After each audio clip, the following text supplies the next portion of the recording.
Space Shuttle, this is flight safety. Keep your hands on the handrail or inside the vehicle and remain seated while in motion. You are clear for launch. Have a great flight to Starport 75. Ahoy, Glenn. Ahoy, Chris. It's the only nautical stuff I know. Yeah. That and something about mainsails and Avasti landlubbers or something. That's all I got. What about port and starboard? You know what? I know those. You know, there's a trick to remembering those. Do you know? I have my own trick. What's your trick? Port and left both have 4 letters. Yeah, that's my trick. Oh, okay. Yeah, okay. Well, I guess I thought it was like a neat thing I made up. I guess not. I guess everybody quickly learns that one. Yeah, but do you know there's color? Which color is starboard and port? Do you know? I'm going to guess. Starboard is red, and then port is green. I think it's the other way around. Oh, okay. I think. I don't know. Hang on, there's a. Go ahead. I have this website. Do you? Yeah, it's called Google. Google. How do you spell that? Nobody knows. And let's see, colors, port, starboard. I also have trivia on why it's called starboard. Why? I know nothing. So yeah, why? Well, I should say I have sketchy, but if I stall long enough, I can get the answer. It has something to do literally like they would use a board of like to somehow related to stars. Like it's a literal meaning of like navigation. Yeah. So as I thought, so starboard is green and port is red. And the only reason I can kind of remember that is I think like, most of the world is right-handed. So like, just green, I don't know. It just seems like green good, red other, you know what I'm saying? Right. That's not a good explanation, but that's kind of how I remember it. So yeah, so starboard. So that's there you go. This week in nautical. So why are we talking about all this nautical I don't know. You stuff? said you bought a boat or something? Was that what it was? With all your sweet podcast money? It certainly was not me. Oh, don't look at me. Maybe they say Hot Wheels boat, but I'd like an RC boat. I always thought that'd be kind of fun. That would be cool. You know what they say? The 2 best days of owning a boat are? Have you ever heard that? I'm going to guess the day you buy it and then the day you sell it. Yeah, man, you're smart. Even this late at night, you are a sharp knife. Yeah. Yep. Well, I'm in a nautical frame of mind because I just got back from a cruise. A cruise? What kind of cruise? It was the kind where you get on a boat and Carnival. No offense to Carnival, but no, I'd rather sit in a darkened room and do nothing than do that. Before we get too far, I'd like to thank our sponsor this week, Carnival Cruises. Oh, whoops! I should have looked at the rundown. Sorry. No, there. So what happened? What'd you do? No, well, you know. You I might right have there. an inkling, but you were virtually there sailing with us, virtually because I invited you and you turned me down. But I know. That's a topic for my therapist. So isn't that me?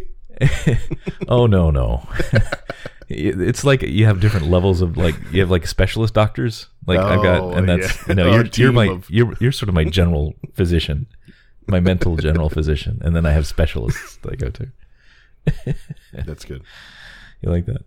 Yeah. So I went on a DCL cruise, Disney Cruise Line cruise. If you're not hip to the lingo, DCL. So, and since we sometimes talk about Disney things, I thought, hey, well, I could kind of chat about it here. Yeah, because I have feelings. I have feelings about the cruise line. I know you do. I don't.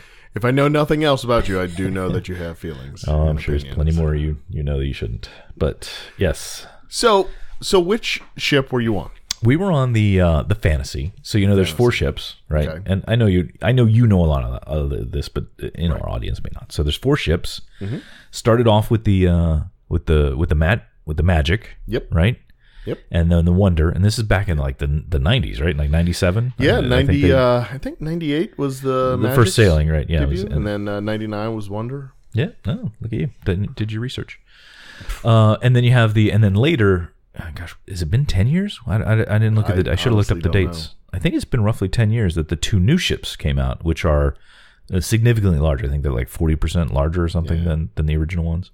Still relatively small by cruise ship standards from other lines. I shouldn't say small, but I should say other cruise lines like Royal Caribbean, they have ships that are even more massive.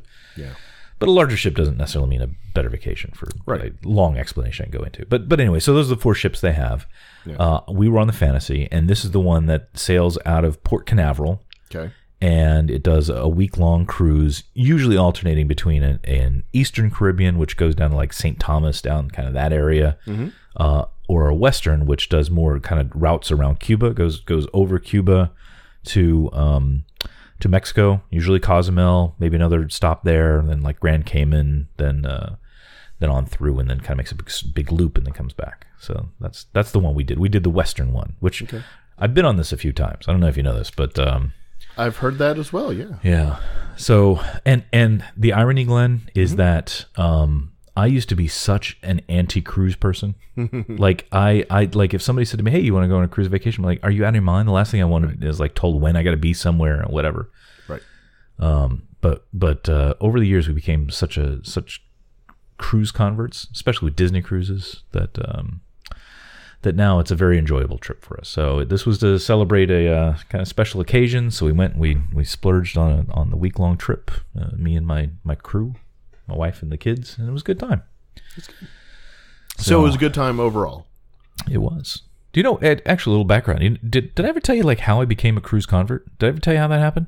You probably have. But... It's an interesting set of circumstances because, and going way back, I hate it when, actually we can talk about a little history for a second before we dive into this current trip. So, like we mentioned the dates when the first sailing of the Magic was in 98, right? Which is unbelievable. It's 20 years ago, right? Yeah. Like it was on the ship and they have like this merchandise, like 20 years of Disney Cruise Line. I'm like, and by the way, relax, I didn't buy any of it for you or me because it's ugly. But regardless, they had some merchandise that was 20 years. I'm like, oh my God, I can't believe it's 20 years. But I hated on the cruise line so much when it first came out. Right? I don't know. What about you? Were you? Oh, I did too. It was the first Disney related thing that I hate to say this, that I actually hoped would fail. I hope they just sink to the bottom of the ocean. Yeah, I hated the idea of it. I don't know what it was. I don't know if it was. I have no idea what it was. I thought it was a business that they shouldn't be getting in, and I thought. Yeah, because it was unclear back then. Like, why are you doing? It wasn't like the whole world has gone cruise crazy, and it's like, well, we got to jump on this, right? It was.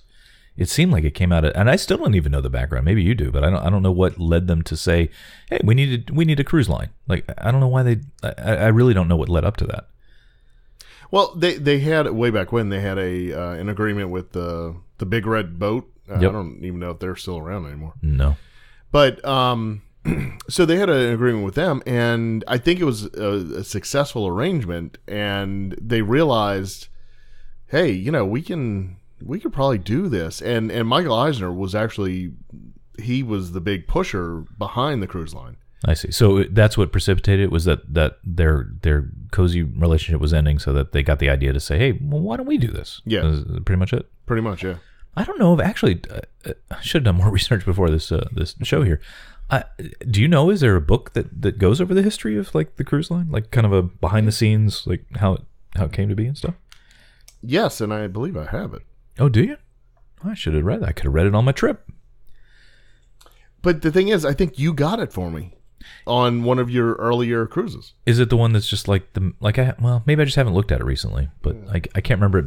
I remember it being like talking about the ships and stuff. I don't remember it talking about like the motivations to create it, But anyway, well, we can research that and get back to the people. But so I hated on a lot, but back in my defense, sort of, back then I'd never been on a cruise, number one. And number two, I lived far, far away from Disney World. Yeah. And so here's my, and I still think if I still lived far away from Disney World, because my thing wasn't even so much like hating on the cruise line itself. It was, for me, it was like, why would somebody do this? Like if I'm going to leave, I was in New Jersey at the time. I'm going to leave New Jersey. I'm going to go to Disney World or Disneyland.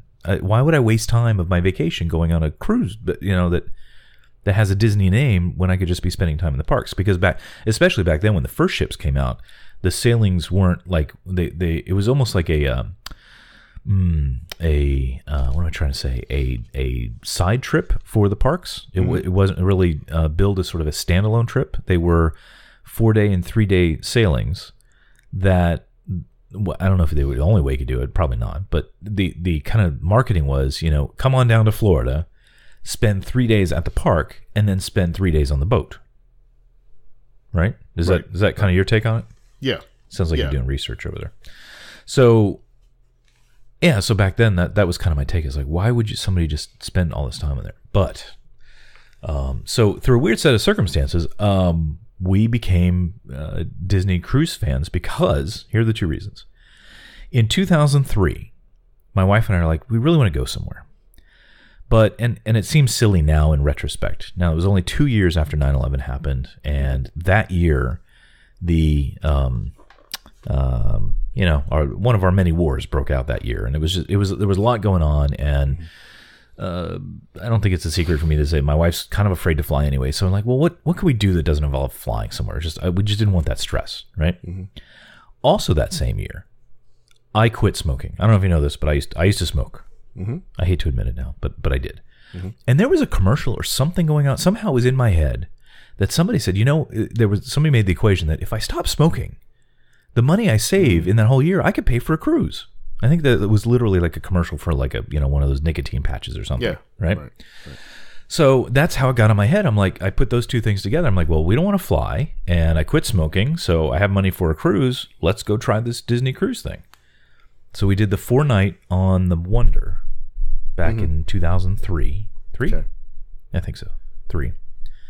Which is actually how you and I became friends. I think we talked about that before, because then that was the conversation that brought us together, was like, because then you were going to go on the cruise, and somebody, I guess, told you, hey, you should go talk to that numbskull because he just got back. Yeah. And so we did that and loved it so much that aside from a few years and some crazy wandering to a Royal Caribbean cruise for a little while, for strange reasons, we have gone on, not every year, but this was, and I'm not bragging, I'm just sharing so people know my position on the cruise. Mm-hmm. This was our 9th, my wife and my 9th Disney cruise. Wow, that's this year. That's impressive. It's expensive is what it is. What? Because then I go, wait, 9 times, of course it used to be much, much cheaper for us. So, well, right. When it was just the two of us, I think the first 7-day we did, I don't remember if we did like a balcony room. I can't remember, but it was under $3,000 total for the week. It might have been like right around 2. Mm-hmm. But now that, we added on the Rugrats, now I think this was right around 5 plus miscellaneous. So they've gone up in price, and I have more people to pay for. So it's not a cheap vacation. I still think you get a lot for the money, because I think most people, well, you would know because you do it, but I think most people, especially if they're going to stay on Disney property for a week for 4 people at Disney World, would probably spend about the same. I would guess. Yeah, it's close. If you're staying on property, it's close. Right. Passes and all that. Right. So anyway, so we love it. And now the marketing is kicked in. So I don't know if you know this. There's this thing called the Castaway Club. Mm-hmm. Yes. Yeah. So, once you do 5 sailings, you become a gold member, which, we've been gold now for a while. Once you do 10 sailings, you're a platinum member. Do you remember the number I told you that we've completed? Yes. Yeah. So we're 1 away. Yeah. Ugh, it's killing me. I'm like, can I just get on the boat and get off, and then we can count that? Right. It is funny though, because like Royal Caribbean on their loyalty thing, they go by number of days cruised, which kind of makes more sense. Like how many days have you sailed with us? Right. Because if you just do some 3-day cruises, yeah, right. And we've seen some platinum members, and believe me, we know that there's a lot of 3 days in there. Right. But so now I'm like, how can I sneak on a 3-day just to get mine? And it's almost meaningless. I don't think I think it's a little bit like, how vacation club members get to book their stuff earlier or something or other. Yeah. So I think it's kind of like that. Like platinum members can book stuff on their cruise, 90 days out, where everybody else does 60 or something like that. Mm-hmm. So I don't think it means anything. But you get a different colored lanyard when you get on the ship, and you nice, and you walk around with your big fancy platinum. Anyway, so we went on the cruise this year, did the Western. The only thing I don't like, I may have mentioned to you before when we talked about the how they've started the Halloween stuff at the parks already. Yeah. So the September 1st sailing, which is the one we went on, is the first one where they have this Halloween themed cruise stuff where it's like the lobby's all decorated with the Halloween stuff. Remember, I don't know if you remember, we did a book thing one time about the Halloween tree. I do remember that. Yes, I do. It was a big hit. It was a huge hit. Yeah. So they have one of those Halloween trees in the atrium lobby there, and there's like pumpkins up and stuff. And we did this similar, almost the same cruise last year, but we did it in October, just like a week before Halloween, maybe 2 weeks. Yeah. And I liked it then because it was almost Halloween. But I just, not only did I not like it, I actively hated this theming at this time of year. Just like way too early. It's just too much. And so I will never, never is a difficult thing, but I will never do another sailing with this time again. But I will say if people are crazy about Halloween, then, it's a fun cruise to be on. They let the kids dress up and do a little trick or treating, and there's a little Halloween party, and, so there's that. But I could have done without. Yeah, I agree with you, and it's too early for the parks as well. I mean, it's insane. Way too early. Yeah, it is. So real quick before we get to your trip, the details. I did. Yeah. So the book is Disney Magic: The Launching of a Dream. Yep. And you did get it for me, and you had it signed by the Captain Tom, in 2006. Tom. Yeah, and who has been our captain on probably 7 of those 9 sailings, by the way. He is, by the way, that's a valuable signature. He is like the guy at Disney Cruise Line, from what I hear. Like, yeah, because like when they came out with the new ships, like there was nobody to consider who was going to pilot the new ship except Captain Tom, and like he's there, part of the building of them and everything. So he's like the captain at Disney, and I think he was like, he might have been the inaugural cruise captain of the Magic when it first came out. He may have been, yeah. So anyway, so real quick, yes, the background is, they had a licensing agreement with the Big Red ship. Their concern with the licensing was they wouldn't have control. They terminated the licensing agreement, and so Michael Eisner joined in the research. It was clear to him the cruise industry would make a strategic fit with Walt Disney World.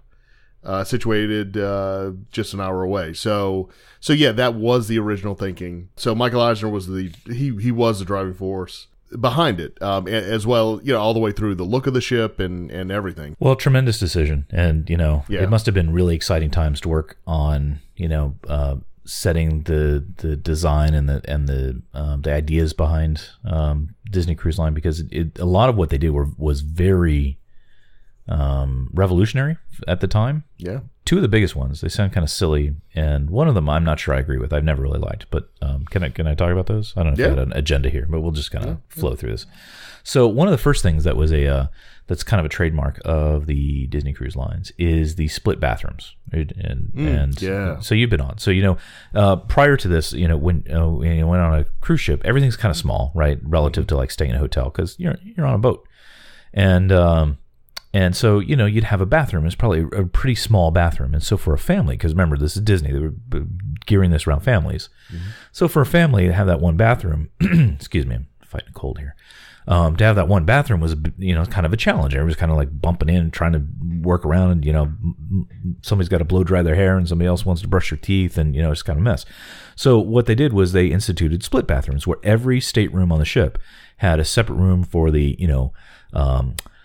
the commode area, if you will, and then the other side for shower and that kind of stuff. So that especially for, it wasn't such a big deal when it was just my wife and I sailing, but as we got kids and stuff now, I see the genius in that decision. So there was that. The other thing they implemented, which I don't like, never have, still don't, and wish they would change it if they're going to take my opinion. They have something called rotational dining, where, again, prior to Disney Cruise Line, ships typically had one big dining room. Everybody had dinner at the same time. If you saw the Love Boat like I did back in the ancient times, that's when you'd sit at the captain's table for some people. Whatever. That was the kind of standard, was everybody had dinner at one time in the big dining room. Disney implemented a 3 dining room system where you'd have the same servers, and like every night you would eat in a different restaurant, and they were sort of themed restaurants, right? Which sounds great in theory. In practice, I don't like it. I wish, and in contrast, and I'm not sure why I don't like it. I don't like it, one, because there's always a standout restaurant in my mind anyway, and on the older ships, they started with this one, Animator's Palette. Mm-hmm. And actually, it's the same name through all of them, but the styling was very different, and they moved it over. That one is the only one of the three I really like and feels tremendously Disney, obviously, because it's all about animation, and I'm going to share photos later, and you can see photos in there, and I like that one a lot. The other two, especially on the ship we went on, is like the Enchanted Garden and what's the other one? Royal Table, which is themed kind of like a Beauty and the Beast kind of, but it's not that fancy. It's not like the what's the one at the park? Yeah, Be Our Guest. What's that one called? Be Our Guest, right? So it's not as themed as that. It's just sort of more sort of generic restaurant. So the Animator's Palette is the only one that's like really sort of Disney themed. Feels like almost a ride, an attraction kind of way. Mm-hmm. So the other two feel like they're a little lesser tier, and it's just like I don't know. I would rather they would just rather than have the other two have one Animator's Palette that's 3 times the size and have everybody eat in there. But yeah, I'm probably the only one that feels that way. They have 2 seatings for dinner. This is sometimes challenging because again, they got a lot of people on the boat. And there's like the smaller boats, there's like 2,000 guests, and I don't remember how many on the bigger boats. So they have like an early seating, which is like a 6 o'clock dinner, and then they have a later seating, which is like 8:30. Which sometimes that can be kind of a pain if you can't get the early seating and you've got kids or something, and the 8:30 is too late. That could be a bit of a challenge. But I'll say lately on the bigger ship, we've not had a problem getting the early seating, which is what we'd want with our kids and stuff. So I don't know how I got on that ramble, but those were the 2 innovations, the 2 biggest innovations they came out with. So did you? I'm so curious about the restaurants. Did you have to sit with another family the whole time? Yeah, interesting. You bring that up. So the very first night of the very first cruise, my wife and I went on. Mm-hmm. And you may know this about me. I'm generally kind of a private person. I don't do a lot of like socializing, if you will, with strangers. So the idea of being plunked down with other people, it's just kind of awkward. It'd be like, imagine a normal restaurant you go to and like, well, we're just gonna put you with like another table of 4 together, and you guys can like get to know each other. Yeah. And then you travel with them, right? Because you're at table 83, and you're at that table through your whole cruise. So some people love this. People that are more socially balanced than I am, they like it because then they make friends, and they made lifelong friends, and they hang out and whatever. It's a bit too cozy for me. I don't like that. So the very first night of our very first cruise, my wife and I ended up, it's the 2 of us. We're at this like table of 4 other people that's a family, and we're just kind of these outsiders there. It was really kind of awkward. Mm-hmm. Other times we've traveled, we've had like 6 of us, and they kind of put us with another family of 4, and that was a little bit better because enough people to kind of like spread it around. Mm-hmm. This time was the best though. This time we had a table of 4 to ourselves. And so, nice. We're still there. We can still talk. I mean, the other people are only, 2 feet away. We can like, hey, how's your cruise going? You having a good time? Oh yeah, great time, blah, blah, blah. And that's how I like it. Just enough distance, but you have that little separation. It seems to me, and I don't know, I have no actual data basis on, but just sort of glancing around the room. And what I probably do is look at older photos of restaurants I've taken. Mm-hmm. But it seems to me that they have a lot more smaller tables than they used to. And I think they might have gotten feedback from people that, it's not the worst thing in the world, but it's like a little uncomfortable. And then what do you do if you don't like the people you're sitting with? Like if people are fed up with us, they're like, we got to go sit next to the Grays dinner. It's like, ugh. You know what I mean? Yeah. So did you request that, or no? But I'm going to from now on, and they are very good. And for anybody that's going on a trip, here's a little bit of a tip: always request anything that you'd want special when you make the booking. They'll put it on there, right? But you may not be able to get it there. Yeah. But like the day you get on the ship, and especially with dining, because people are kind of finicky about the whole eating thing, right? One way or another, either they want more camaraderie or they don't, or times or whatever. Mm-hmm. The day you get on the ship, you can always stop by the one or the other restaurant. I don't remember where they have it, but you can always ask, say, hey, who can I talk to about our dining setup, because I'm not too happy about it. And you could go request either to change from the later seating to the earlier one, or say, look, we'd really like to have a table by ourselves, or whatever. So next time we go, whenever that is, I'll try that again and see if I can wrangle it, because it was the perfect blend. Because we're there. I love restaurants. Don't get me wrong. I love restaurants. I love going to nice restaurants. I love the atmosphere of a restaurant. I just don't want to be sitting at a table with others where it's like forced conversation. And it's such a silly thing when you think about it, right? Take 2 tables, right? 2 tables of 4. Mm-hmm. And if you put a foot of space between them, there's no social obligation to interact with the other people. But take those and just move them to where they now touch. Yeah. Now we're at the same table. Now we have to talk to each other. It's the silliest thing in the whole world. Maybe not, but it's pretty silly. Huh? Yeah. It's a huge thing. And the reason I asked is because my wife and I have been on 2 trips, two of the Disney cruises. And the first one was a 4-night, and we were, my wife was a cast member at the time, and so she got a rate. And what they do is they sit all the cast members together because they don't want conversation about if you talk about rates. They don't want other people hearing what you paid. Because it was generally less than that. Yeah. So it wasn't bad because it was Tammy and I, and then it was a mother and a son, a grown son, and a little bit older mother, and then a family of 4. So it was enough personalities where it wasn't just one other family. It was 3 families. So it was like, okay. So we were fine with that. But the second cruise was just a 3-night, and we went the first night to dinner, and we were at a 4-top, and so it was Tammy and I and another couple. It's like you're double dating each other, So we talked to them, whatever. We never went to another dinner again. We ordered room service because it was so uncomfortable, and we didn't think about and it was kind of limited what they could do with us too, because once again it was a cast member rate, right. And so, but we went and we said, hey, look, here's the tip for. It was that awkward. You couldn't it's only a 3-night cruise. You couldn't suck it up for 2 more nights. No, I couldn't. Wow. Okay. So I went to the front desk and I said, here's the tip for the server. I want to make sure he gets paid. But we're not gonna, she's like, oh, you can give it to him. I'm like, no, I'm not going in there. I'm not giving it to him. I don't want any part of that. So, so they got to dine alone, and Tammy and I, they probably loved it. Alone. Like, so glad those wackadoos aren't here. So probably. So let's talk about that. You mentioned tipping. So let's talk about that and the wait staff, because I got feelings about this too. So okay. So this is a big part of the cruise industry is tipping, and the biggest part of tipping is with the wait staff. Mm-hmm. And so I have been anti-tipping for a long time. The stress of tipping and how much, and whether it's deserved, it's really stressful in just a normal like American restaurant kind of way. And I prefer more of the sort of British way where it's not expected, but if you had good service, you toss down a dollar or two or a pound or two or whatever. Yeah. That seems like the more appropriate balance. I will say though that I've recently been to another part of the world where there is almost no tipping, and service. I don't know if it's just coincidental, but I was there for almost a week, and every restaurant I went to, the service was abysmal.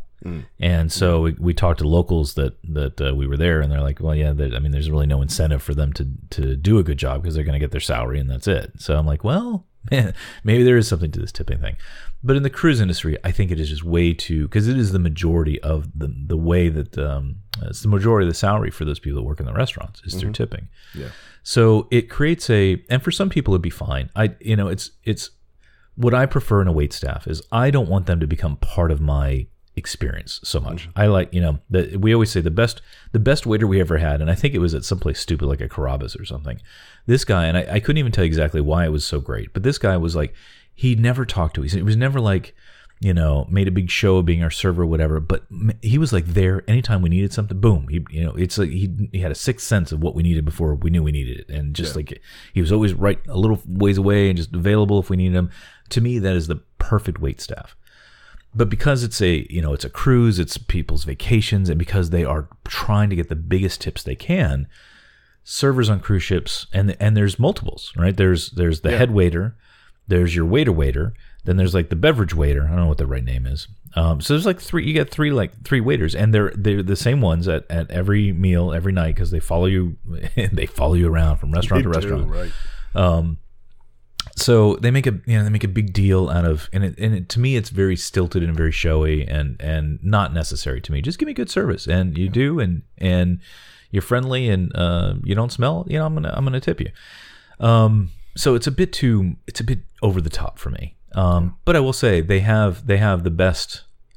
They have some of the best in the industry, and every time we talk to people that work on Disney Cruise Line, especially in the restaurants, they say Disney is the best cruise line to work for. So from their side, they really appreciate working for it.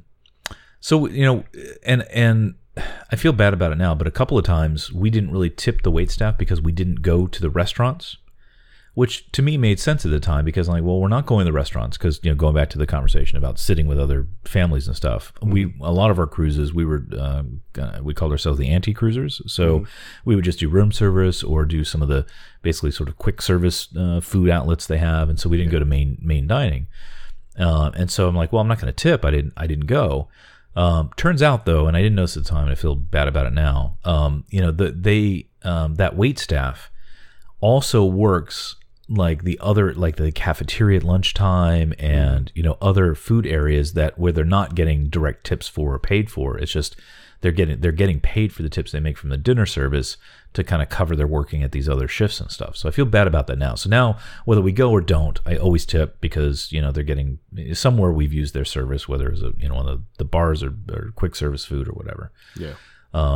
But I will say in relation to Disney, I don't think I like what they've done, and they started this a few years ago. It used to just be they had like a little worksheet on your last day, and they'd recommend what your tip should be. So like the head waiter should get $12 per day per person. You do a little bit of math, and you throw some money in an envelope, and then like you mentioned, your last night there, you make a big deal about handing the envelopes to. And it's just, again, this is kind of nutty.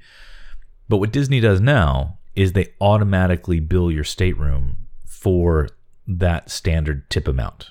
Yeah, really. And what they do is they print out these little perforated strips that you put those in the envelope and you hand it to them, which is silly because they know the cruise. Well, yeah, but what am I trying to say?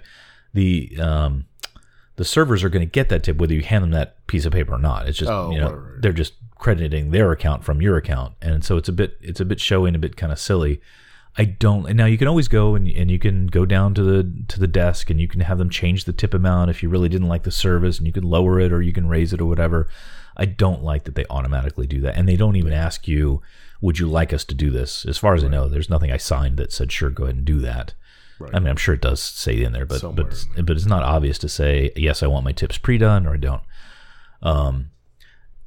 My natural inclination to say, and I've said it before to others, is just put the tipping in, just raise the fee because it's substantial. I mean, week-long cruise, it's hundreds of dollars in tips between the restaurant staff and then your stateroom attendant who takes care of your room the whole day. Those people, by the way, the stateroom attendants, I always tip them extra because I mean, they're dealing with like our soiled towels, and like, we're making I was going to use profanity. We're making a mess in the room. Like it's just like they're cleaning up like it's just very personal. You're cleaning up our. I'm sorry we're such slobs, but thank you for, folding our clothes for us. And they even do they've done that. We're like, we'd leave just clothes around or we're changing fast or whatever, and they pick them up, make it all neat and stack them all up. And they come through a couple times a day, right? Oh my God. Yeah. These people, and to me, they're the unsung heroes of cruise ships, and especially on Disney's and I've been on Royal Caribbean's and they weren't as good. I will say this last trip, our stateroom attendant was probably the worst we've ever had, but that doesn't mean she was bad. It's just she wasn't outstanding. Right. So usually with Disney, we've had amazing stateroom attendants. But you're right, they are up. It's got to be 6 a.m. because like you get up, you go to breakfast. Mm-hmm.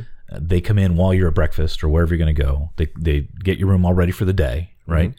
And you're out doing your thing, and then you come back and maybe you change for dinner, and then they're there. You see them in the hallway. They're like the entire time they're out there, and then you go to dinner. They come back in the room and they do all the turn downs, so they get all the bed. Like our room for one of our sons had like a bunk that would drop down from the ceiling, so they get that all set. I mean they like working. It seems like all day and all night, and like anything you would need. You call and it could be 2 a.m. and I need something, and like your stateroom attendant's going to bring it to you. So to me, they're the ones that deserve the biggest tips. So I always try to at least tip them a little bit better. But yeah, the tipping whole thing, I'm not a huge fan. Oh, what I was going to say is, but there is, so what I've said before is I wish Disney would just increase the price of the cruise and include it in there. However, I learned that I think it was Norwegian. They either did this for a while or they still do, and they became known as having the worst service on their ships because they stopped trying so hard. Yeah. So yeah, it's a weird balance, but that's the whole tipping nonsense on DCL. I shouldn't say nonsense, and not just DCL. That's how it is in the cruise industry. Sure. And that I think they're trying to do the best of it. I'm guessing that they pre-charge for these tips or automatically do them because people were stiffing the like me inadvertently, where I guess they weren't tipping as they should have been. So maybe they're having a hard time keeping staff. But yeah, that was that. Okay. So it's very complicated. You think just meals, but especially when you're on a boat, like meals and service and all that, it gets pretty complicated. Sure it does. All right, so I have a question. The ship you were on has the aqueduct. Oh yeah. Did you go on it? Not this time. Okay. No, You've been. I on have it before. Is it fun? Yeah, it's tremendously fun. Yeah, the only reason I didn't this time is, and this is just for us personally. So, oh boy.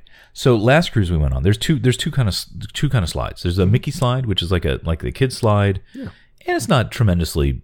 It's like 2 decks. It starts up at deck 12, and then winds around in a corkscrew kind of thing, and ends up on deck 11. Right? It's not huge.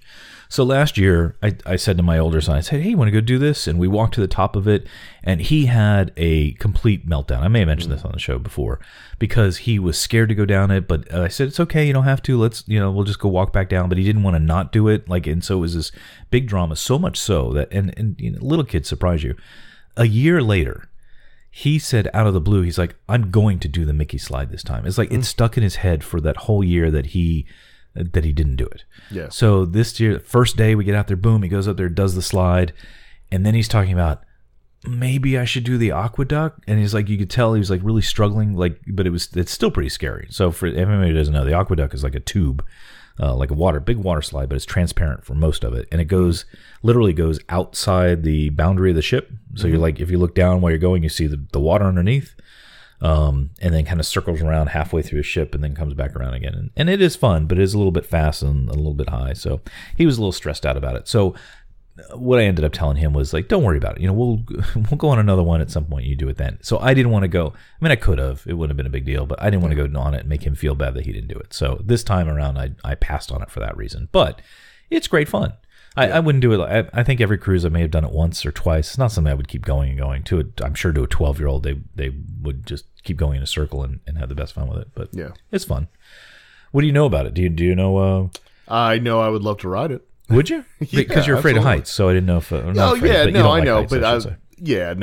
But I would absolutely do that in a heartbeat. Yeah, it's fun, and it's a little bit deceiving. It's especially the first half of it. It is more of a ride than you think, just by kind of looking at it, because there are parts of it that, it starts off going pretty fast, I guess, to make sure you get all the way around, and they dip pretty well, and you get pretty wet by splashing through this water tube you go through. But yeah, it's fun. I like it. Just didn't do it this time. Good. And then. So did you do any excursions? So wait, hold on. You said you went to so our ports of call. Yep, right. We did Western. So our ports of call were Cozumel, Mexico, right? All right. Grand Cayman. Okay. Falmouth, and this is a relatively new port for the whole cruise industry. I think it's pronounced Falmouth, Jamaica. It's in Jamaica. Okay. Falmouth, I believe it is. Which is an interesting port because it's kind of an artificial location that I first went on a Royal Caribbean cruise because they actually built that terminal. It's actually owned by Royal Caribbean, I think, or some sort of association like that. They put together people, Anyway, so somehow they had a hand in creating this sort of tourist destination. So we did that.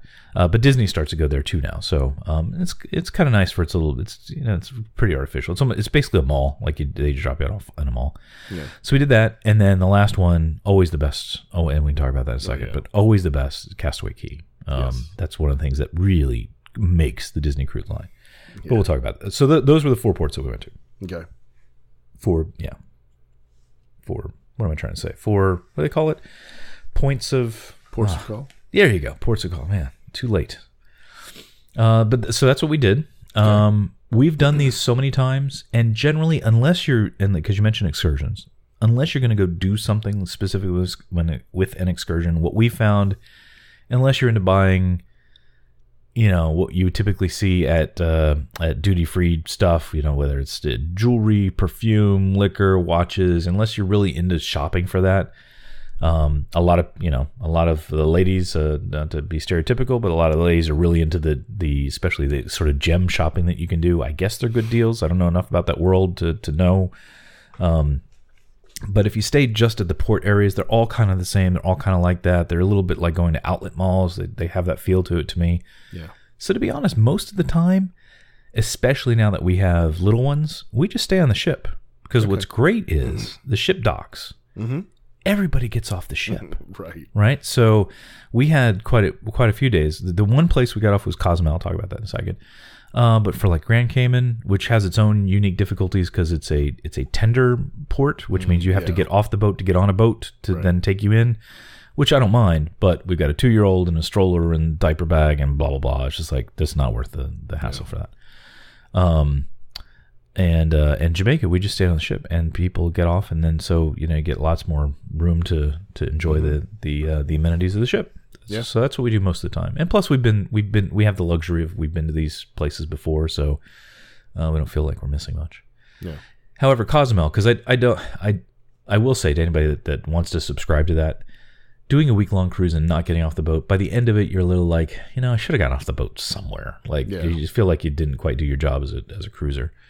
So I said, well, at least one of these will go get off. And Cozumel is pretty good for that because it is, it's got a beautiful pier where it stops at, and it's easy to kind of get off to and go do.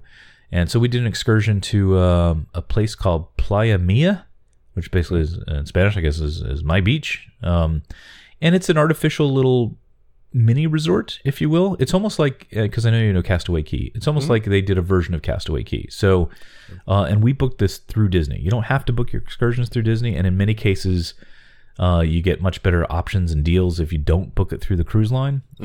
But to keep things simple, I just booked this through Disney, with my reservations and stuff. And it's nice. We met at one of the restaurants, and as a group, we all got off the boat, and they put us on buses, and then we went out to this Playa Mia, whatever it said. And there they have a beach area, and then they have this nice little sort of splash pad, mini water park kind of area, sort of like an all-inclusive. I think it was $50 each for us, roughly speaking, a little bit more for the adults, a little bit less for the kids.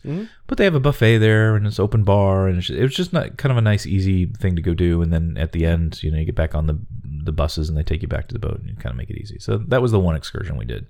Okay. When my boys get older, we'll do more. Like when it was just my wife and I, we loved Grand Cayman, which is kind of funny that we'd say we didn't get off the boat there. We love Grand Cayman, but the things Grand Cayman is great at is like snorkeling and boats and things, just not, and beaches, and it's just not feasible to go logistically do that with the little one that we have. Yeah. But when they get a little older, we'll do that a little bit more. So like we fed stingrays at Stingray City at Grand Cayman and stuff, and it was cool. So yeah, and I was telling somebody else today, in fact, that one of the things that I didn't realize about cruise vacations before that I realize now is that you can really tailor how much or how little you want to do. Right, depending on kind of like, I want a relaxing trip or I want a fun adventurous trip, as opposed to like a theme park trip. That's going to be an exhausting trip. There's kind of like no way around that, right? You're gonna, even if you're like, well, we're gonna spend less hours, because if you don't spend more hours in the park, you're like, gosh, we spent all that money for park passes, we're not there, and so as much as you and I like theme parks, it takes a lot of energy to spend a day to go through a theme park. But a cruise, you're like, you know what? It's day 2 of the cruise. We just feel like taking it easy today. You just hang by the pool or whatever, so you get, or if you're like, no, well, let's go out and go snorkeling somewhere, you can go do that too. So that's my take on excursions. Okay. Because I've never done an excursion. Oh, really? You just stayed on the boat the whole time? With the exception of Nassau. We did get off there just to see, you know, and that's probably the worst. And that's probably why we don't do anything. Right. Well, yeah, you say that, but that's exactly, it was the same for us because the first one we did was a 4-day. It stopped at Nassau because that's the primary itinerary for the 3 and I say 3, it's actually technically 3 nights and 4 nights. Right. But yeah, Nassau is and I just, again, if you're a beach person, the best thing to do for like Nassau is you go, there's beaches you can go to. But if you do what my wife and I did, maybe it's what you guys do. You're like, oh, let's get off and go look around. The area right off the ship at all these places is all just tourist trap. People trying to take your money. You know, not theft, but people trying. You know, hey, you want to buy this, buy that. No, I don't need my hair braided. You know. You didn't get your hair braided? Oh, I definitely did that. Not, no. That's a big thing.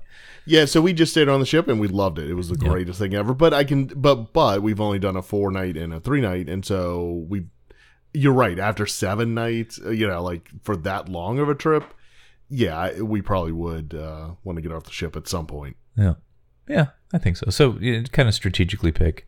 Yeah. And again, I said we'll talk about Castaway in a second. We will, but let's talk about the ship for a second. If I can just do a bit of a monologue, because you mentioned staying on the ship. This was the other part about cruising that I have a hard time explaining to people, and that I'm not a big fan of cruises. I'm a huge fan of Disney Cruise Line. And that sounds like a distinction without a difference, but is a huge difference because I've been on a couple Royal Caribbean. I've been on the biggest ship in the world. The Oasis of the Seas is the largest cruise ship in the world. So I've had kind of like the best of somewhere else. And it's just like with their resorts, just like with their theme parks. There's the Disney ships are such a notch above in the quality and feel of the ship itself. Like other ship, and we joked about Carnival before, which is kind of like, kind of the cheapest budget part of the cruise line. And I'm sure it's different if you get up to like Princess and sort of some of those other really high-end cruise lines. But like things that on Royal Caribbean, like this banister might be, a lacquered plastic banister or something at this stairwell. On Disney, they're wood. It's lacquered wood. It's real wood. Like the ships have such an elegance to them. They take care of them so well. It's amazing that we went on the ship that's, I think it's about 10 years old. It feels like it was just built like the week before. And you imagine like these thousands of people that go through every week through these ships, and yet the carpets look pristine. Nothing looks worn. There's not a scratch on anything. There's like when you were docked next to a Carnival ship, you can see rust lines on the outside of it and stuff. And like there is none of that. They're constantly maintaining the ships and painting them. And so for me and my family, and I know my wife agrees, what we love most about it is taking a Disney Cruise Line feels like it used to feel to us when we'd fly down and stay at the Contemporary, right? There was just that notch above of, just staying somewhere else. So to your point of staying on the ship, a lot of it, I don't feel guilty about getting off the ship because I'm there for the ship. There's certain parts, and I know you have them as well. There's certain parts of the ship, like on deck 4, that I love to be on. It's just like, so to me, the ship is the destination, and I love that it just moves around and, it has a change of scenery once in a while. So right. I'm perfectly fine spending as much time on the ship as I can. I just don't want at the end of a week feel guilty, not only for ourselves, but for my kids, I didn't take them off to go see anything else. But no, for me, the ship is the destination. And before every cruise, people find out I'm going on a cruise and like, oh, where are you going? And I joke and I say, I really have no idea because frankly, I don't care. And it's like, whether it's the Eastern Caribbean itinerary or the Western, I really don't care because I don't really care where we're going. I'm just going, I care that I'm going to be on the ship. So yeah, as long as you're on the ship and end up at Castaway Cay, that's really all that matters. Yeah. So can we talk about Castaway Cay? Let's yes. So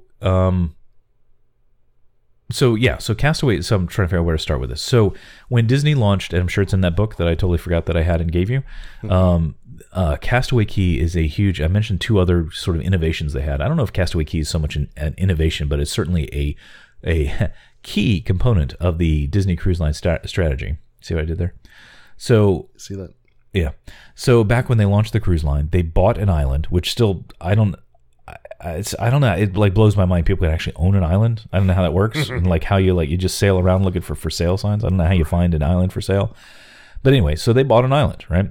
Gorda Key, I think is its actual I think so, yeah. official name, Gorda Key, down in the Bahamas. Because again, they're working on this 3 and 4 night itinerary to go from Port Canaveral, so it's going to kind of be within range of the ship and all that. So they bought this island and they created Castaway Key, which is, how would you characterize it, Glenn? Collection of beaches and entertainment, yeah. That's exactly what it is. And they have like a family beach, and then they have on the other side of the island they have a adults only beach. Yeah, which makes it sound more lewd than it is. But, right. It's an 18 plus beach. Use that, right? Yeah. So the beauty is the ship gets there, and this I believe was an innovation for the time.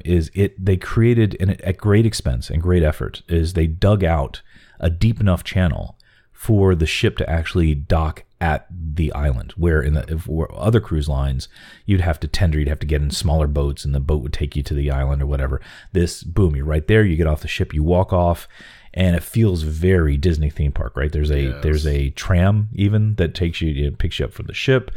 And right, there's 2 main beaches. There's a gigantic family beach, which is where we spend our time now. And then there's the beautiful Serenity Bay, which is the 18 and over beach, which is where we used to spend all our time. Mm-hmm. Maybe we'll get back there someday.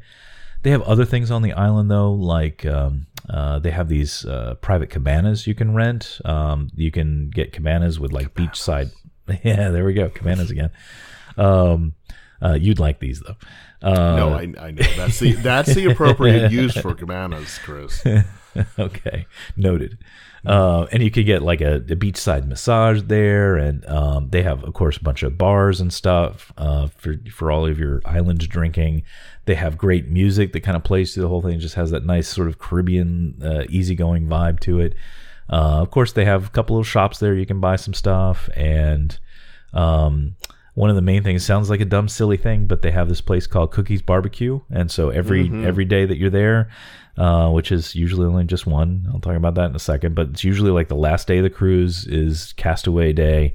Cookies Barbecue is this huge, literally what it is, a barbecue with ribs and chicken and hamburgers and whatever. It's like all cooked outside, and it is so well done.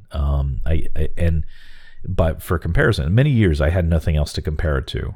But for a couple of years we went on that Royal Caribbean I mentioned before. Yeah. And I think it was done after Disney had done their beach. It had done Castaway. Royal Caribbean has built their own. I can't remember what they call it.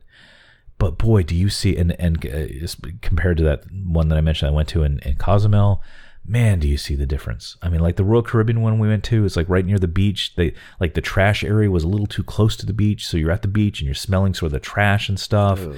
And there are bees. Yeah, and that's the thing we remember from it. It's like, remember, it comes up when it's like, oh, remember on the beach and you smell the trash. It's like these things stick with you. And just like Disney does with their theme parks, Castaway Key is just gorgeous to look at, easy to get onto, and have so much fun. And again, it could be as relaxing or as active as somebody wants to make it. Yeah. They even have things for if you don't want to do beach things. Like one time we rented bicycles and you kind of ride around the island and stuff, which was kind of fun. My biggest complaint with Castaway, my biggest one, I say it every time, is that it's only one day there. That is my biggest complaint. Yeah. However, that being said, one time we went on and I don't know if they were just testing it or what the reason was. We went on this one 5-day cruise that stopped there twice. Mm-hmm. So it like left Port Canaveral, stopped at Castaway Key, then went to like Nassau somewhere, or maybe Key West. I don't know. Went to a couple other places, and then on the last day you went back to Castaway Key. That was the perfect to bookend the trip like that, to kind of start and finish it at Castaway was perfect. And I did notice in looking through future cruises, they have one that does a double stop at Castaway, and it leaves from Galveston. So it goes through from, and I guess it's maybe the Magic or Wonder doing that trip, but leaves from Galveston, goes through the Gulf, and then obviously around Florida, and then and basically, I'm not sure if they leave, but on the itinerary it shows 2 days at Castaway. So I don't know, like there's no place to stay on Castaway. There's no hotel or anything there. So I'm wondering, like, everybody just gets back on the ship and it stays moored there, or like if there's some nautical rule that they have to actually leave and then come back, and like I'm not sure how they work that out, but basically 2 back-to-back days, which I would think would be phenomenal. I'd rather they reduce one of the ports of call that I mentioned in the other one, and just do 2 days at Castaway. Yeah. For me, that'd be perfect. But. Yeah, for anybody. I mean, that is absolutely what they should do. Yep. Didn't I see, or maybe I'm dreaming this, but was there talk about building a resort on the island? I think it's come up before, which I could see some sense of that, but I think it would also kind of ruin it in a way. I don't know. Like that could easily get out of hand and overbuilt to a point where it just, I mean it's Disney and I'm sure it would feel nice, but what it is right now is it's especially for city lovers such as ourselves, it is the nice combination of, it feels sort of, rustic and, beach like, but it is perfectly as polished as you would imagine Disney would do something. Like it is uncivilized civilization. You know what I mean? It's like, is the perfect balance. I think so. Yeah. So much fun. And they have other things that we there that we haven't done that I didn't mention, but you can rent boats, you can go snorkeling, you can feed stingrays there, you can go on, I think they got fishing things, parasailing. We had kind of not so good weather that day, so they had to cancel a lot of that stuff, but we didn't have it booked anyway. I should say it started off bad, but then the day turned pretty nice. That's the only stress of it, is like you got 1 day at Castaway, right? And you're like crossing your fingers the whole time. I hope it's a nice day. Yeah. Most of the time it is. At least most of the time we've been there, we've had pretty lucky weather. But. Yeah. So that is one area I would never stay on the ship for. Always. Oh no. Yep. Yeah. That is the greatest place. I've said it before. That's paradise on earth. Yeah. I actually have friends that work for DCL, and occasionally they'll send me pictures of, because they have to go to Castaway to go work on something, and the ship's not there, and I'm so jealous, because that'd be so cool to just hang out over there. But yeah. Yep. So anything else I can cover? Right. Yeah. So I don't know if it's come through or not, but I'm a big fan. I don't know if that's. I just want to say it again in case I've not been clear about it. Yeah. No. I mean, there's. So the I don't know what it's called for the kids. The I didn't talk about that. Like kids club stuff. Yeah, the kids club stuff. I know because they have a Star Wars themed area. Is that right for some of it? Yeah. Well, it's even more than that. So, let me talk about two.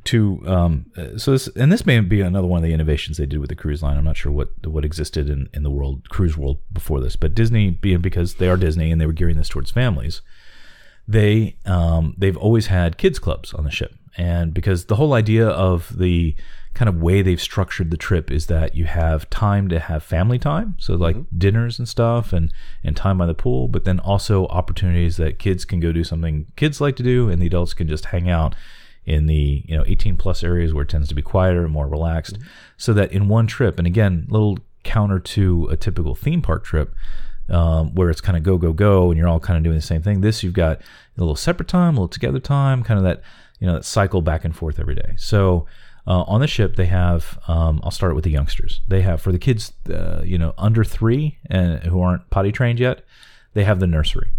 It's called It's a Small World nursery. Very cute, and it's basically just imagine your typical preschool with like the preschool toys, and they've got an area with cribs in the back for the real little ones that take naps and stuff. And this has been they do a great job at it. This part has been stressful for us because neither one of my kids liked it. They would kind of cry every time we dropped them off, and it's very stressful for us. But we wanted to get a little alone time. So back when it was just my older son, and we'd take him there, and he'd stay. We'd book like a few hours at a time, on a day or every other day. But at least with my experience with my 2 kids, they haven't enjoyed it too much. So and I don't know that Disney could do anything about it to make it any different. It's just, kids, right? So where I was kind of hoping for, what am I trying to say?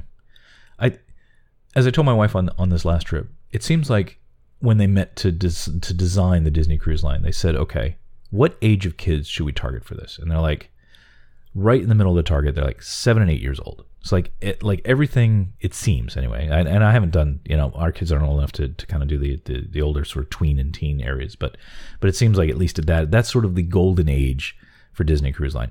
Younger than that, it's not as easy it is with kids that are in that age bracket, if that makes sense. Just because the nature of younger kids. So they have that for the youngsters, and depending on people's kids, and especially if they're younger enough, like with my 2-year-old, we check him in like around his nap time, and that's sort of the pattern we ended up, is that like once a day he'd go in and he'd have his 2-hour nap, and we'd go do other things, and that was fine. Older than that, so 3 to 12, and they have to be potty trained in it. They have the Oceaneers Club and the Oceaneers Lab, which are really like two giant, and I mean giant, connected kids fun areas. Like the only way I can say it, and I've got some pictures to share with everybody. I think I have a couple pictures of different parts of that. But imagine like these large rooms with like 10 themed small rooms off of them, right? So like one of them's themed sort of like nautical things, and there's like steering wheels in there, like ship's wheels, and there's like a almost like an arcade game where you can like steer a ship around. Another one is themed like an animator's studio, and that's where they have like all the crayons and sort of art activities there. They have video game areas, with obviously with all the Disney themed stuff. They have areas that are like where movies are just playing constantly. So they have all these different themed areas. They have Andy's room, so they have like this one little play area for the real younger kids that want to go in there, and it's like Slinky Dog's in there, and it looks like Andy's room, and you kind of play around in that, and you just kind of climb on the stuff, and so that's good for them. With their recent acquisitions of a couple other properties that we've talked about before, they now have the Star Wars themed area, which is mostly like the Millennium Falcon. And on the first day, they have kind of open house, so everybody can go through. It is very locked down after that. And I'll talk about that in a second. But because obviously, they don't want just any adults kind of traipsing through this area that, if your kids are supposed to be checked in there and secured. But they have this Millennium Falcon like area, and I saw when I was taking pictures in there, they have one thing that's just like a column. It's very sort of Star Wars themed, whatever, and this sort of column thing with blinking lights around it, whatever. I went to go pick up my son, and they even do like activities. So they had like 2 people dressed as like Star Wars characters, and they were acting out some sort of skit or whatever. Apparently, that column that I have this picture of, it actually drops down, and in the middle of it is an animated BB-8 that is part of this whole show that they do. So really? BB-8's like doing all his thing, and it's part of, they're acting out this thing, and all 20 kids that are there watching the thing, they're all like glued to it. It's a little like a smaller version of, at studios where they have the Jedi training thing, imagine something along those lines, right? Yeah. So yeah, it's so elaborate and so nicely done. Oh, I forgot to mention they have an Avengers room where they have all the, the costumes from the people, and they have like activities there and stuff. And they have so many counselors in there. It's like, because they all wear this sort of these yellow and blue shirts and stuff. They have so many of these youth counselors in there that, not counselor, the wrong word. Activity, whatever, leads, right? Sure. Youth program people, and they're like making sure that kids are having a good time, and they're they have activities for them, and they're actually, so they could either just have like open playtime where they just do whatever, or basically every half an hour to an hour they have some little mini event going on in there that the kids can decide to be a part of or not. They had Goofy come in at one point, and he was a detective, and you had to kind of help him solve a mystery, and so they do a really good job with that, and it is so amazingly themed. I mean, I want to spend some time in there, but they kick the parents out. So, but anyway, so that for our 7-year-old, and in that age bracket, and I think we're right kind of in the middle of that range between that 3 and 12, probably all the way up through 12. I don't know. I don't have a 12-year-old yet, so I don't know how they think. But what I had always heard from people prior to us going on there that had kids are like, you can't even, like when I was a kid, I don't know how you were. When I was a kid, if somebody tried to check me into something like that, I'm like, I'm not doing that. I'm going to stay with the adults and do that. But from what everybody said, the kids love them so much. They're like, you have to kind of pull them out of these. And that was the experience we had with our 7-year-old this year. Was like, I'd go to pick him up and say, we're going to go to dinner. He's like, I just want to go do this other thing that's starting now. Can I go do that? And I'm like, okay, I'll come back in an hour and see you. So he really enjoyed that. They also have tween and teen clubs. Like I said, I don't know anything about those. Sorry to say, because I don't have kids in that range. But so they try to cover kids of all ages in there, so they make sure that they can have time that they can go do those things. There's no charge. There's no extra charge for the kids club. There is for the nursery.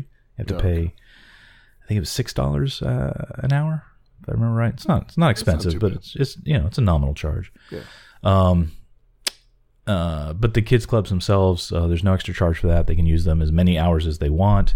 they are super secure. Each entrance to it, because they're technically two different clubs, but they're connected. But they can actually divide them and have one be open house and one not.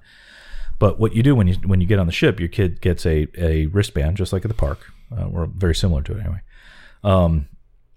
You get to specify whether the kids are allowed to check themselves out or not. So if you have a 12-year-old that you trust, to manage their stuff, you can say yes, they can check them out.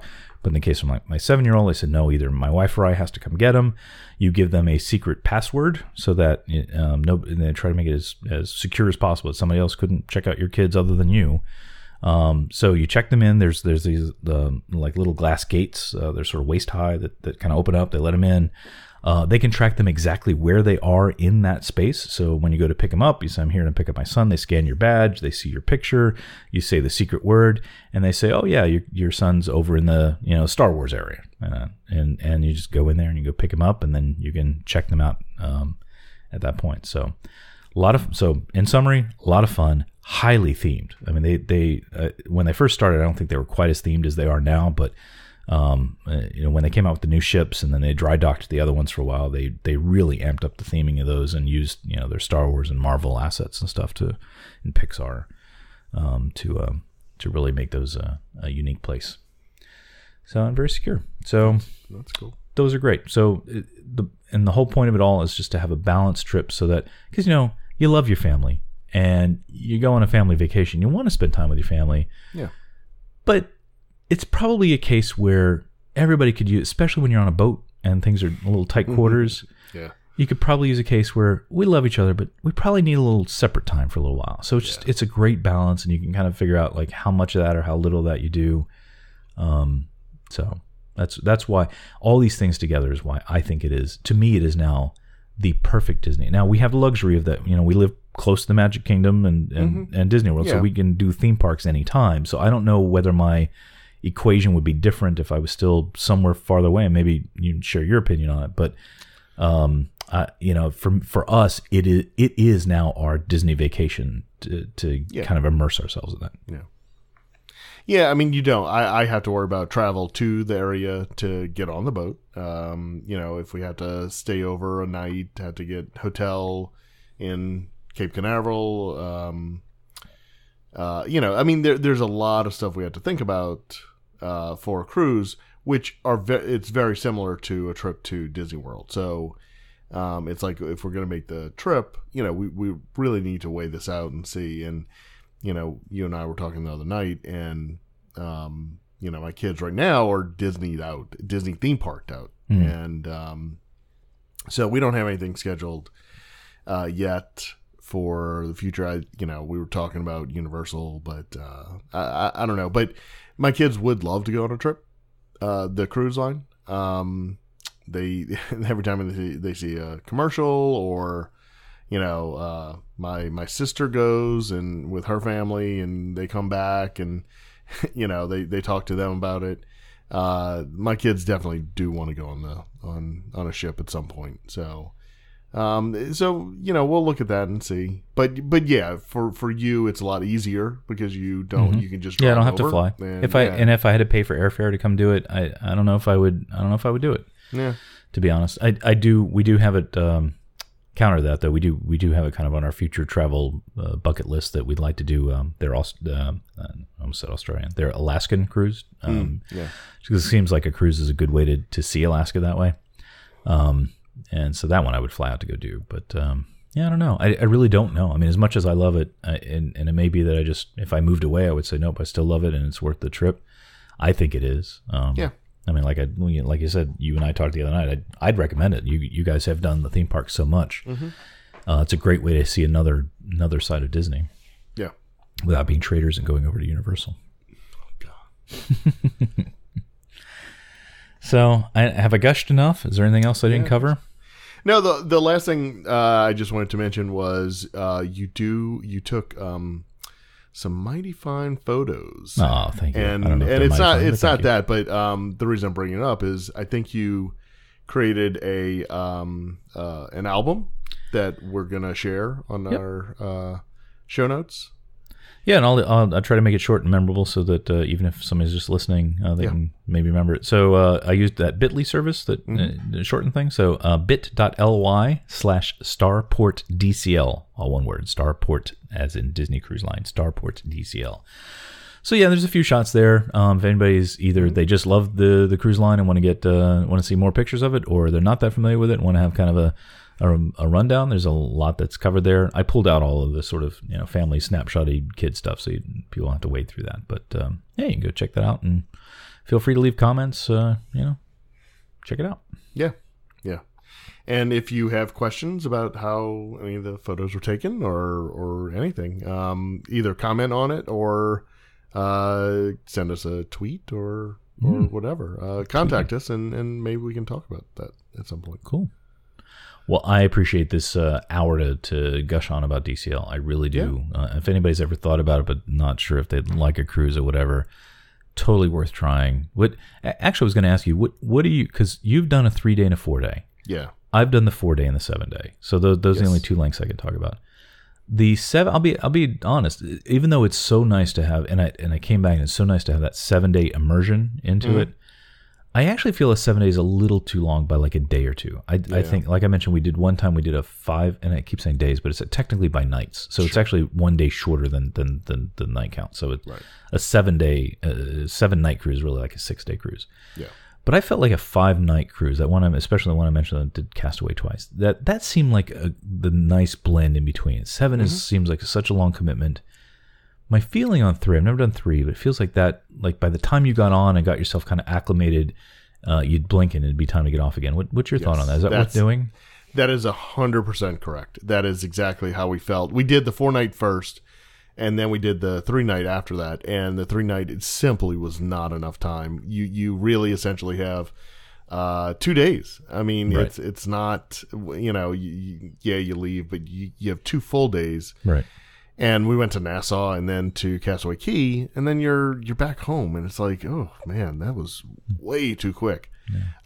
The 4-night is way better because you have that extra day, and it's just enough to make it a nice, relaxing vacation. You can get into relaxed mode, right? But I think, I know obviously it works better. They can do a 4-night and then a 3-night and then a 4-night, so it obviously, yeah, exactly. But if they would, going back to the point of these were created as adjunct to a theme park. So, and they booked it to where you can do a 3-night before your trip and then go to the parks, or go to the parks and then do a 3-night or whatever. So I think that's why it was kind of done that way. But yeah. But I'm with you. If they would offer a 5-night, that would absolutely be the most perfect length for the cruise. Period. Yeah. Like no discussion. That's it. Right, and I can understand why they don't, because like you said, math. Because you do a 5, then what do you do with the 2 other days, and you're not going to have a 2-night trip. So I can understand why that doesn't exist much. But yeah, that does seem like the perfect length. Yeah, you could do. You could do. They could do a 5, then a 4, then a 5, and just keep rotating that, and that's your 14 days. Well, yeah, you're better than math. You're better at math than I am. But yeah, you're right. They could do that. Obviously, they don't. The 3-day is just awful because I mean it's wonderful, but that's the problem is you don't get enough of it. Yeah, because the pattern is, it's 3 nights, but the first day you get on, it's just a jumble of busy, right? Because it's like you got to get to the port, you check in, you get your badges, you get on, you figure out where everything is, your bags, blah, blah, blah, dinner, before you know it's the end of the day, right? So that day is like, it's kind of lost. Then you have the next day, which like you said is like in Nassau. Yeah. Then you have Castaway, and then you're getting off the ship very early the next day. So to me, that just seems like that'd be more busyness than an actual trip, right? Yeah. But the 4, then you'd get on, you have that first day busy, which you can't really count. Then you have, I think, a day at sea. We're just kind of slowly cruising down the ocean. Then Nassau, then Castaway, then you're back. Yeah, that seems like a good enough length. Yeah. When we did it, it actually did. We went to Nassau first, then. Oh man, what was the second stop?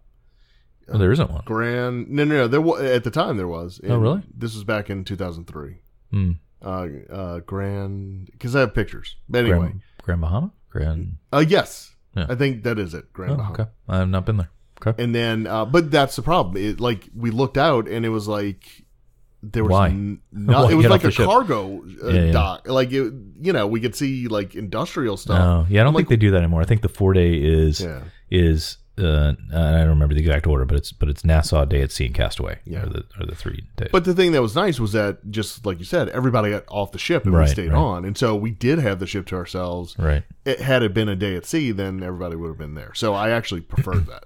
Yeah. In actuality, I used to look for the itineraries that had more days at sea before, because one of the things I do like about it is they have more activities on the ship during the day, obviously. Because one thing they have to do is when they're in port, they have to close all the shops and stuff. I guess it's the agreement that they want people off the ship to go spend money there. So I liked days at sea because then there's I didn't even talk about Palo.